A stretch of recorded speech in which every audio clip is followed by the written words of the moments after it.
আৰু এই গাড়ীখন কিনাৰ আগতে চবত চাই মেইন কথা কোনটো মনত আহে জানি না মাইলেজ বা কিমান দিব বা কি বা আৰু গাড়ীখন কিনাৰ পিছত যদি তেল ভৰোৱাত ধৰি চলাব নোৱাৰোঁ মানে নিকিনবি বুলেট কিনি কেনেকৈ চলবি সেই মেইনটেনেন্সত ইমান খৰচ মোবিলত ইমান খৰচ তেল নাযায় গাড়ী নচলে তেল অলপ ভৰালি আৰু বহুত কথা কৈছিল মডিফাই নকৰাকৈ কিবা শান্তি নাপায় মানে এনেকুৱা লাগে এইটো বস্তু মডিফাই কৰি দিওঁ এইটো বস্তু মডিফাই কৰি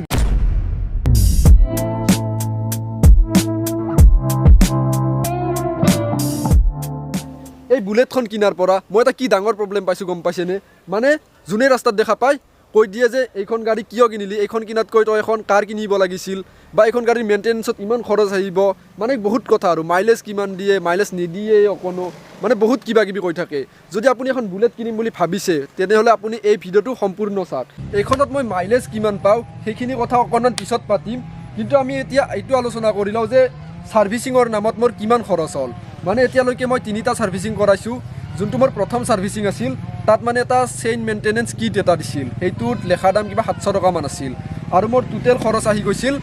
1700 টকা আহি গৈছিল প্ৰথম ছাৰ্ভিচিংটোত আৰু যোনটো নেক্সট ছাৰ্ভিচিং আছিল সেইটোত 300 টকা আহিছিল কাৰণ সেইটোত মোবিল চেঞ্জ কৰা নাছিলোঁ কিন্তু প্ৰথমটোত মোবিল চেঞ্জ কৰাইছিলোঁ সেইকাৰণে প্ৰথমটোত অকণমান বেছি আহিছিল ছেকেণ্ডটোত 300 টকা আৰু যোনটো মই থাৰ্ড ছাৰ্ভিচিং কৰালোঁ সেইটোত মোৰ মোবিল চেঞ্জ কৰি আৰু অকণমান কিবা কিবি ঠিক কৰি মোৰ 2000 টকামান গৈছিল আৰু মই লগতে এইটো কেপটো লগাই দিছিলোঁ মানে এইটো লগাই অলপ ভাল দেখি তাতে মোৰ 2000ৰ কিবা সিমানখিনিমান গৈছিল আৰু হেলমেট এটা কিনিছিলোঁ লগত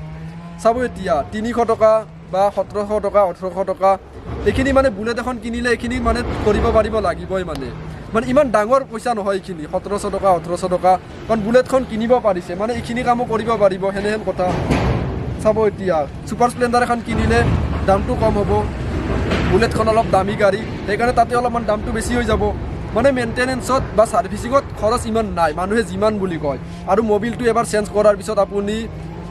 চলাই থাকক আৰু টেনশ্যন নাই মোবিলটো মানে আপুনি 4-5 কিলোমিটাৰ চলাক তাৰপিছতে চেঞ্জ কৰিব লাগিব আৰু ইমান এটা টেনশ্যন নাই আৰু মানে মেইনটেনেন্সত খৰচ নাই আৰু বেছি সেইখিনিয়ে আৰু মানে মই এই ছাৰ্ভিচিঙৰ কথাখিনি কিয় ক'লোঁ মানে মই যেতিয়া ঘৰত বা ওচৰত কৈছিলোঁ মানে ওচৰৰ মানুহখিনিক বুলেট কিনিম বুলি তেতিয়াহঁতে কি কৈছিল জানে নিকিনবি বুলেট কিনি কেনেকৈ চলবি সেই মেইনটেনেন্সত ইমান খৰচ মোবিলত ইমান খৰচ তেল নাযায় গাড়ী নচলে তেল অলপ ভৰালি আৰু বহুত কথা কৈছিল আৰু মানে কি আৰু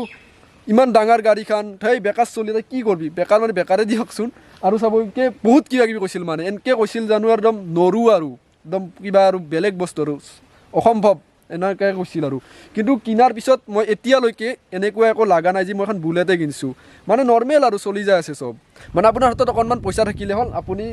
নৰ্মেলি আৰু আৰামছে চলি যাব পাৰিব আৰু এইখন লৈ কিনে বাকী মাইলেজৰ কথাটো আমি আগত গৈ আলোচনা কৰিম আৰু এই বুলেটখন কিনাৰ পিছৰ পৰা মই মানুহৰ মুখত এটা কথাই বেছিকৈ শুনা পাইছোঁ যে তই এইখন কিনাত চাই এখন কাৰ কিনিব লাগিছিল মাইলেজ একে পাবি বা কাৰখন চলাই বেছি ভাল লাগিব বেছি মানুহক লৈ ঘূৰিব যাব পাৰিবি কিন্তু এটা কথা মাইলেজৰ ক্ষেত্ৰত কিন্তু একদম মিছা কথা এইটো কাৰ এখনে যিমান মাইলেজ দিয়ে বুলেট এখনে তাত চাই বহুত বেছি মাইলেজ দিয়ে আপোনাক আগত কম মাইলেজৰ কথাখিনি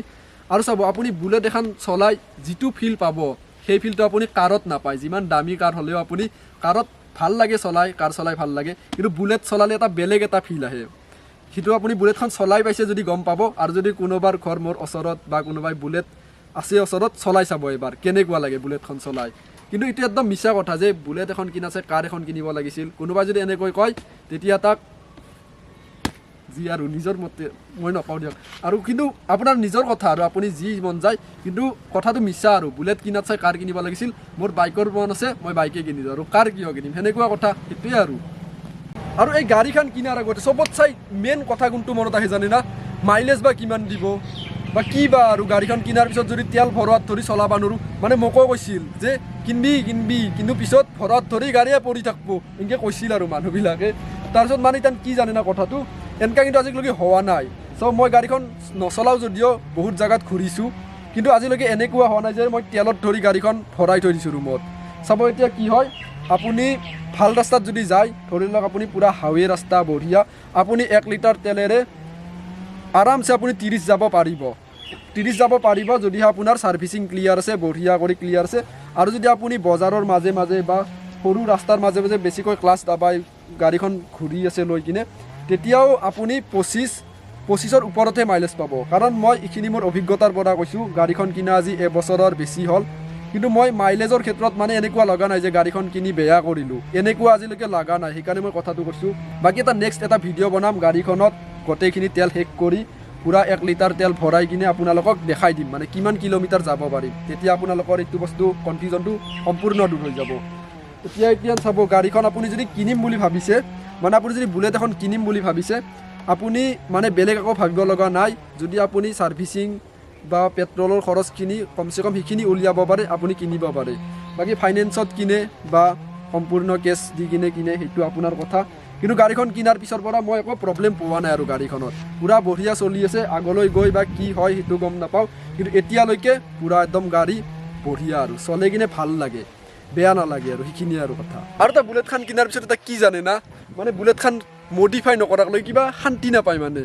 এনেকুৱা লাগে এইটো বস্তু মডিফাই কৰি দিওঁ, এইটো বস্তু মডিফাই কৰি দিওঁ। মোৰো সেনেকুৱা হৈছে। এতিয়া চাইলেঞ্চাৰডাল কোনোবা দিনা মই মডিফাই কৰিয়ে দিম, মানে একদম বেলেগ লগাই দিম। হেণ্ডেলডাল বা আগফালে এডাল যোনডাল লেগ গাৰ্ড আছে এডাল ছিংগেল লগাই দিম, মানে আৰু বহুত কিবা কিবি মডিফাই কৰিলে এখন গাড়ীত ভাল দেখি।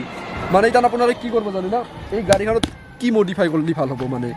কি বদলাই দিব পাৰি, সেইটো আপোনালোকে কমেণ্ট কৰি জনাই দিবচোন। আৰু আপোনালোকৰো যদি এনেকুৱা গাড়ী আছে, কি মডিফাই কৰিছে বা কিনিলে কি মডিফাই কৰিম বুলি ভাবছি, আপোনালোকে একবাৰ কৈ দিবচোন। কাৰণ মোৰো মডিফাই কৰাৰ মন আছে, কিন্তু যাক আৰু কেইদিনমান যোৱাৰ পিছত মই বঢ়িয়া কৰি গাড়ীখন একদম মডিফাই কৰিম, তেতিয়াও এটা ভিডিঅ' বনাম, আপোনালোকে চাই থাকিব। বাকী ভিডিঅ'টো যদি চাই ভাল লাগিছে চেনেলটো ছাবস্ক্ৰাইব কৰি দিব। আৰু নেক্সট এটা ভিডিঅ' বনাম এই মাইলেজৰ ওপৰত, মানে কিমান দূৰ যাব পাৰিম 1 লিটাৰ তেল ভৰাই কিনে, সেইটো আপোনালোকে চাব। বাকী এতিয়ালৈকে এইখিনিয়ে আছিল। ভিডিঅ'টো ভাল লাগিছে যদি লাইক কৰিব, ছাবস্ক্ৰাইব কৰিব, তলৰ ফালে আছে দেখা পাব, আৰু কমেণ্ট কৰি দিব আপোনালোকে গাড়ীখন কি বুলি ভাবে, মডিফাই কৰিম বুলি ভাবে নে নকৰোঁ বুলি ভাবে, আৰু গাড়ীখনক লৈ আপোনাৰ কি মত সেইটোও জনাই দিব। আৰু নেক্সট এটা ভিডিঅ'ত লগ পাম, তেতিয়ালৈকে বাই বাই।